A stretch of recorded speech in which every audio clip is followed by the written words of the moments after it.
Following the release of that video, the New York Times published an interview with two women who say Trump touched them inappropriately.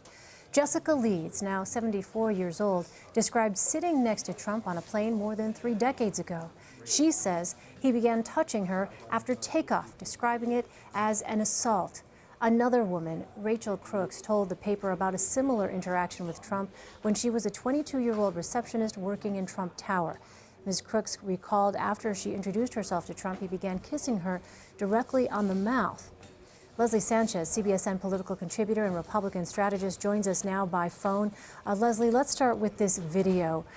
You can hear Trump in that video say, quote, "I'm going to be dating her in 10 years. Can you believe it?" End quote. How can we expect the Trump campaign to respond to this latest wave of accusations? Well, I think we've seen already that the Trump campaign's come out and vehemently denied at least the accusations from the New York Times. It's very hard to deny what he is saying, on the tape. It leaves very little room for speculation. I mean, he's very clear about the crude and outrageous tone that he's taking. The challenge here, Elaine, is a couple of things. One, he has absolutely no credibility in this space, whether it's individuals who already know him, who have reported on him. You can't make the case legitimately that this is just media bias. Yes, these are dripping out every day, and you're hearing kind of these new accusations, but he has no credibility for the last 10 years that show that he wasn't and hasn't behaved in this type of this kind of behavior. That's the challenge. That's the least of the challenges for the Trump campaign. The campaign, as you said, has pushed back when it comes to the New York Times piece, calling this article, quote, fiction, and trying to make the case essentially that this is nothing more than a political attack. As I look at the statement here, I'm wondering, Leslie, you talk about credibility. Is there still, though, a possibility for further fallout? Because, as you well know, his core supporters have stood by him through the release of that video last week. Sure. I think the core supporters, and you've seen it on the campaign trail, will be defiant. They will see this as a challenge. They will see this as a both media bias and a big, a firestorm from the left. But I will tell you, support among women is going down like the Hindenburg. Difficult to overcome for so many reasons. It has a generational problem.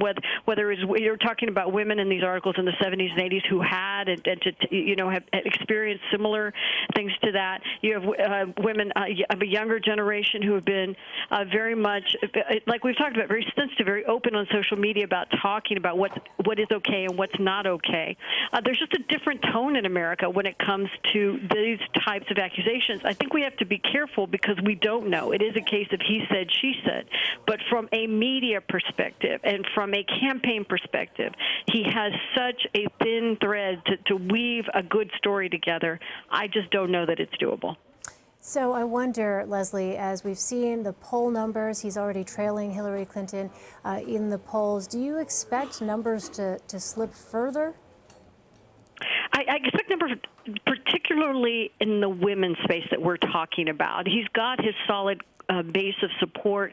We've been talking a lot about swing voters, and you do have so many folks who have said that they're, these undecided. The undecideds have made up their mind. They just necessarily weren't committed. They weren't committed to going either to a Democratic ticket, which they haven't done maybe in their lifetime, or for a third-party candidate. But I think that is the change we're about to see, is people are going to be more vocal about looking for an alternative or maybe standing down in this election. That's what we have to be careful of, is the overall effect. I don't think, Elaine, we know yet.